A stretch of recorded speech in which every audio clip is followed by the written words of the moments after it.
Celui qui arrose, une plateforme qui promeut les talents et potentiels.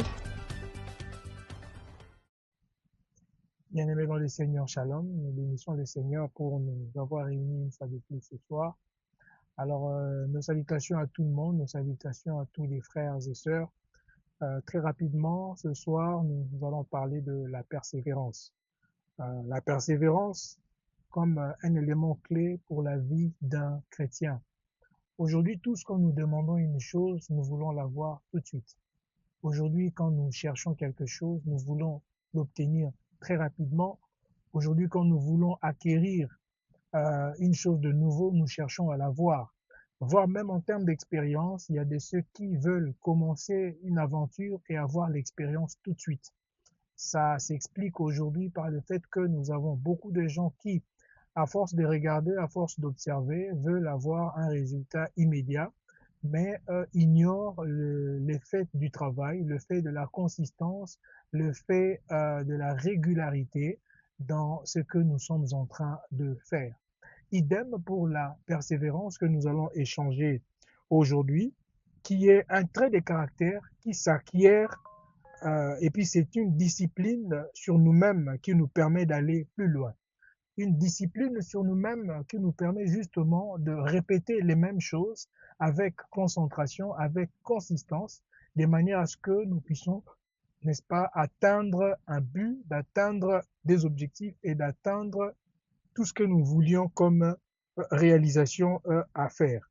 Alors pour ça, nous allons lire le livre de Proverbes chapitre 19, verset 21, nous lisons « Il y a dans le cœur de l'homme beaucoup de projets, mais c'est le dessein de l'Éternel qui s'accomplit. » Cette portion de passage nous fait rappeler seulement le fait que nous pensons et nous voulons beaucoup.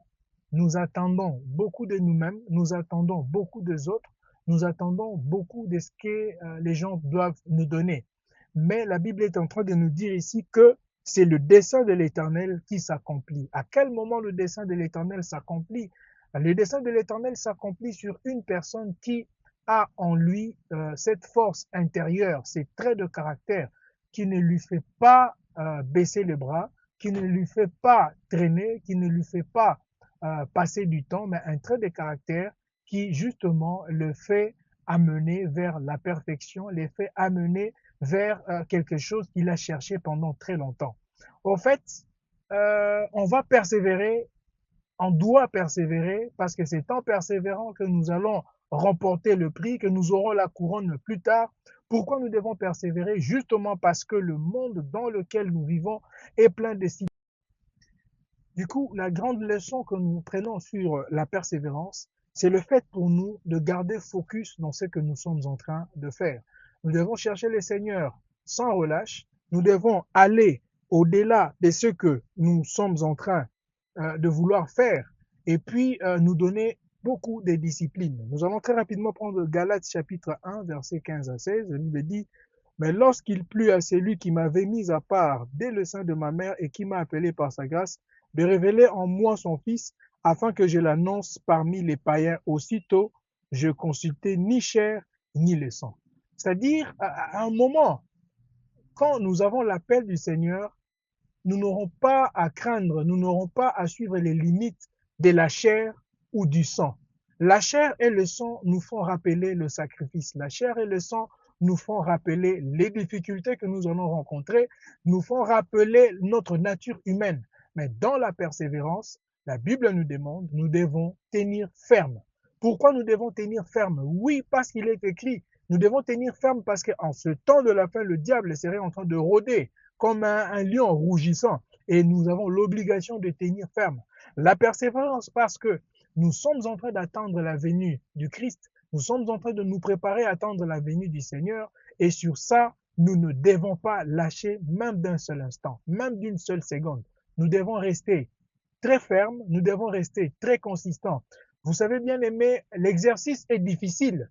L'exercice n'est pas facile parce que on est exposé à beaucoup de choses et beaucoup de situations. Mais là où l'exercice devient intéressant, imaginez un athlète qui veut, n'est-ce pas, faire le sport, commencer à porter ou à transporter des poids. voilà, le premier jour, très facilement, il pourra soulever un objet de 5 kilogrammes, un objet de 10 kilogrammes. Mais le premier jour, quand vous lui demandez de transporter un objet de plus de 50 kilos, cette personne n'aura pas la force de le faire. Mais il a été démontré qu'à force de répéter plusieurs fois, à force de revenir dessus, à force de mettre de côté la douleur et la souffrance, cette personne, au fil du temps, va acquérir une certaine adhérence. Cette personne, au fil du temps, va acquérir une certaine maîtrise. Et cette maîtrise ferait à ce que ce qu'il était incapable de faire les 5 premières semaines ou les 5 premiers mois, la personne sera capable de le faire au fil du temps.